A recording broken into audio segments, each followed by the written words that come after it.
Saya pernah melakukan zina dan minum minuman keras. Bagaimana dengan amal ibadah yang saya lakukan saat ini? Dan bagaimana dengan hukum Islam tentang rajam dan potong tangan dan lain-lain? Apakah saya masih bisa berharap surganya Allah? Mohon nasihatnya Ustaz. Pertama sekali, hukum dalam Islam kisos.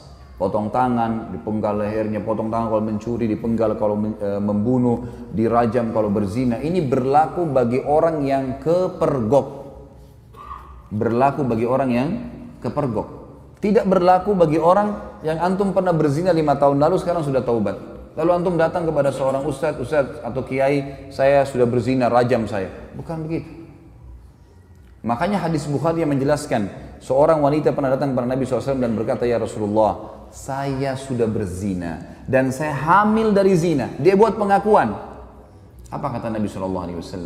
Kau lagi hamil, pulanglah, melahirkan anak itu. Karena anak itu nggak ada salahnya. Apa kata ulama hadis? Yang dimaksud oleh baginda Nabi SAW, pulang taubat. Jangan kau kesini. Kalau tidak kepergok, udahlah, taubat, lindungi, kau berlindung di bawah naungannya Allah. Jangan, tidak ada, kita bukan seperti Katolik teman-teman yang harus pengakuan dosa disampaikan segala. Lalu kemudian pasturnya kasih air suci lah kamu selesai. Dalam Islam itu. Karena dalam pengakuan dosa nggak ada. Antum tutupin dosa itu. Kata Nabi SAW dalam hadis Bukhari Muslim, orang yang paling buruk di sisi Allah adalah orang yang sudah Allah tutupi kesalahannya. Dia zina dari malam nih, Allah tutupi sampai pagi. Lalu dia sendiri yang mengekspos kesalahannya. Saya tadi malam, saya begini. Untuk apa? Wanita itu teman-teman pada saat sudah selesai melahirkan 9 bulan masih kembali. Ya Rasulullah, saya sudah melahirkan. Kata Nabi SAW, susui anak ini. Masih ada waktu 2 tahun. Disuruh taubat oleh Nabi SAW, gitu kan? Pulang, habis menyusui ternyata iman dalam hatinya masih kuat. Ya Rasulullah, saya sudah menyusui. Rajam saya mau disucikan. Barulah Nabi SAW mengatakan, baik, keraskan bajunya, kemudian dirajam, gitu kan? Karena dia terus meminta kepada Nabi SAW, tapi awalnya disuruh pergi, gitu kan?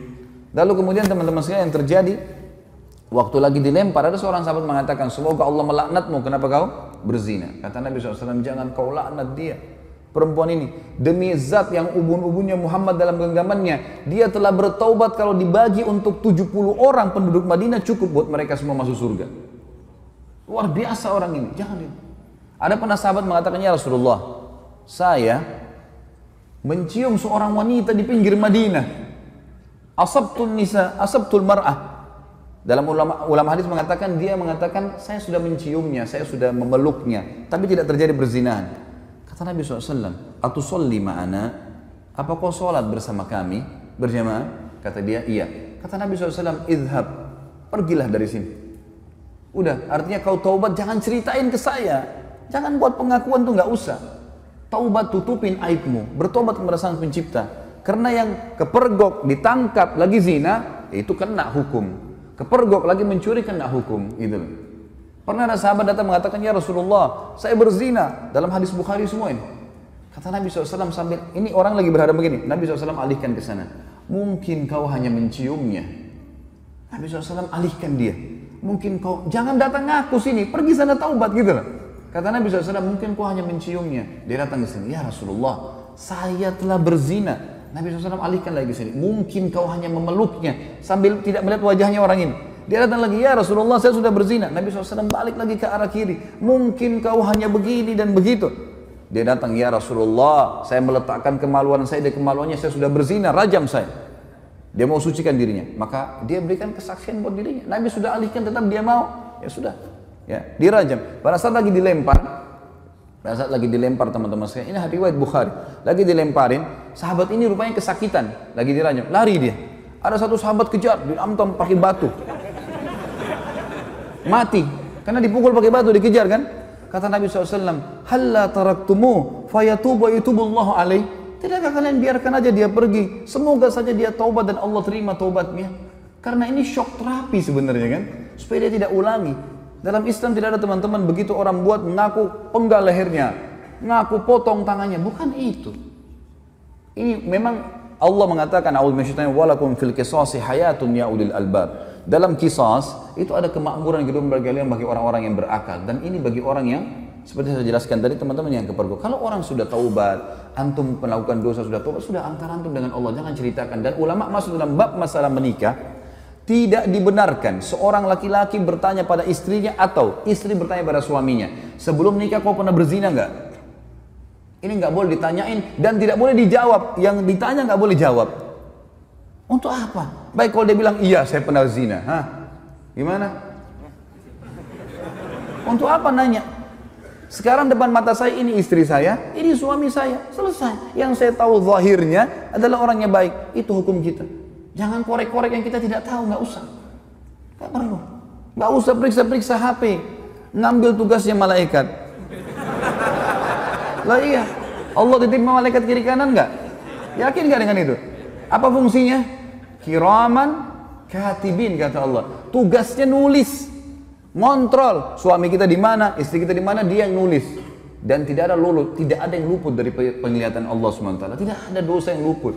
Jangan repot-repot kita yang sibuk hubungi siapa, bicara sama siapa, habis umur untuk itu. Saya bilang sama istri saya nggak akan periksa HP-mu. Urusan kamu dengan Allah.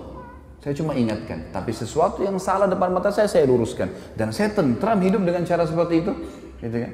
Gak usah repot-repot, ada urusan sama Allah, kita selalu ingatkan kepada Allah SWT. Ini gak usah repot-repot, ini sekretaris dua ini luar biasa, gak tidur, gak capek. Ma yalfidhu min qawlin, kata Allah, tidak ada satu kalimat yang terlewat illa ladaihi raqibun atid, kecuali dirakib, dikontrol, diawasi, dicatat semua. Jadi gak ada sesuatu yang membuat harusnya kita melampaui batas, teman-teman sekalian. Jadi seperti itulah hukum syar'i, ya. Dan yang menjatuhkan vonis hukuman qisas hanya pemerintah setempat. Saya tutup teman-teman sekalian dengan perkataan saya. Banyak orang-orang sekarang yang sering memvonis banyaknya, oh kalau hukum qisas tidak ada, pemerintah tidak terapkan, berarti masalah togut. Togut ini berarti yang disembah selain Allah. Teman-teman sekalian, wahai anak-anak muda muslim, tenangkan pikiran, masukkan iman dalam hati. Jangan terbawa dengan arus fitnah yang terjadi. Main vonis pemerintah Indonesia ini kafir, pemerintah ini kafir, Ya akhi, siapa kamu? Duduklah, ibadahlah kepada Allah, azan ke masjid, baca Quran, perbanyak ibadah, jaga mulut. Kata Nabi SAW, man kana yu'minu billahi wal akhir falyakul khairan aw liyasmut.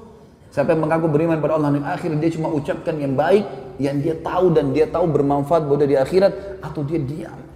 Jangan ikut campur, nggak usah. Sekarang antum memvonis si fulan tidak benar, si fulan tidak benar. Dari mana ilmu antum tidak benar? Indonesia ini bukan negara Islam. Tapi teman-teman sekalian, berapa presiden kita? 5 atau 6 sebelumnya yang sampai sekarang Muslim atau bukan? Muslim. Salah satu syarat negara Islam pemimpinnya Muslim. Yang kedua, mayoritas masyarakat Muslim atau bukan? Tinggal yang ketiga syaratnya, terterapkannya hukum Islam, kan gitu. Baik, pertanyaan di Indonesia, apakah hukum Islam sudah diterapkan? Sudah akhi, sebagian belum. Sekarang begini anda tanya, ini hukum Islam belum? Bukan duduk di majelis ilmu begini. Takmir masjid, hukum Islam bukan? Azan dikumandangkan, 5 waktu sholat dikumandangkan. Kalau kita Ramadan diiklanin nggak?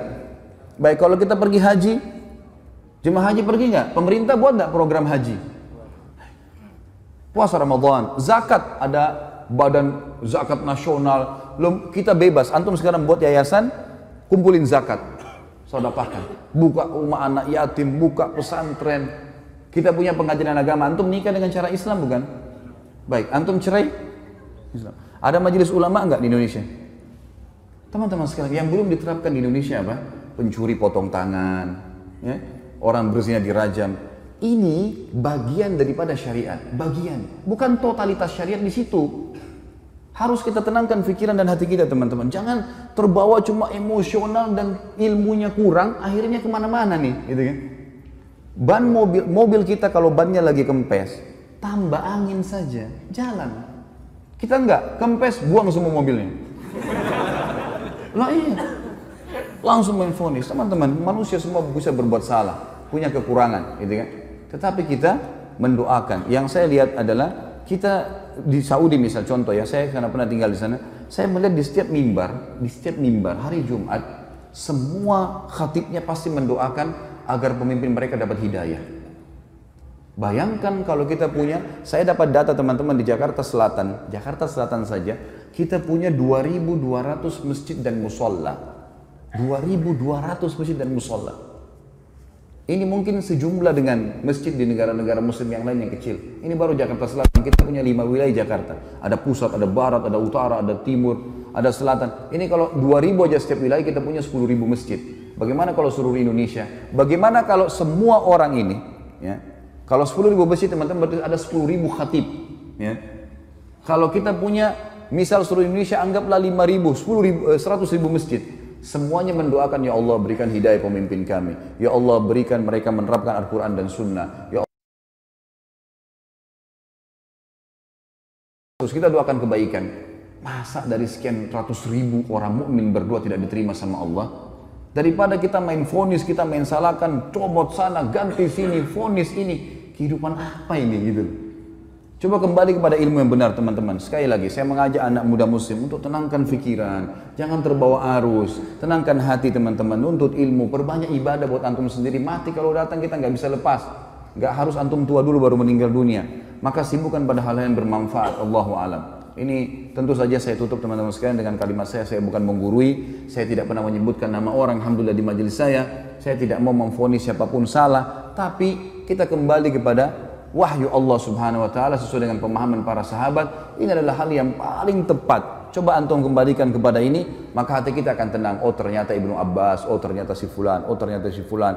Ini yang insya Allah akan sudah cukup buat kita. Allahu a'lam. Mohon dimaafkan kalau ada salah tentunya. Dan juga kalau ada benar pasti dari Allah. Kita berdoa kepada Allah Sang Pencipta agar seluruh amal yang pernah kita kerjakan diterima olehnya dengan kemahamurahannya. Dan semoga saja semua dosa yang pernah kita kerjakan dimaafkan dan diganti pahala. Juga sisa umur kita semoga diberkahi di harta, di keluarga, di umur dan juga pekerjaan. Serta puncaknya kita diberikan oleh Allah Sang Pencipta masuk surga tanpa hisab. Dan tentu kita berharap ya Allah surga Firdausmu yang maha luas dan juga yang maha sempurna. Ya Allah, kami mohon kepadamu agar Engkau menolong saudara-saudara kami di Palestina, di Syria, di Yaman, di Irak, di Myanmar, dimanapun mereka berada yang sedang tertindas. Ikhlaskan niat mereka, terima para syuhada mereka, muliakan Islam di tangan mereka dan tangan kami semua, serta partisipasikan kami bersama mereka di pahala baik dengan doa, dengan harta juga dengan jiwa kami. Dan semoga dengan kemahamurahan-Mu ya Allah yang kami yakin Engkau sedang melihat kami sekarang dan juga malaikat-Mu sedang menghadiri majelis ilmu ini, agar Engkau menyatukan kami semua di surga Firdaus-Mu tanpa hisab, di mana Engkau satukan kami di majelis ilmu yang mulia ini. Tentu selanjutnya teman-teman sekalian kita berdoa, kita berharap agar Allah Subhanahu wa taala sekali lagi mengikhlaskan niat kita, menjadikan majelis ilmu ini sebagai ilmu yang bermanfaat. Dan saya memohon ampun bila ada sesuatu yang salah kepada Allah Sang Pencipta, dan juga untuk saudara kita semua hadir di sini dan kedua orang tua kita dan seluruh muslimin dan muslimat.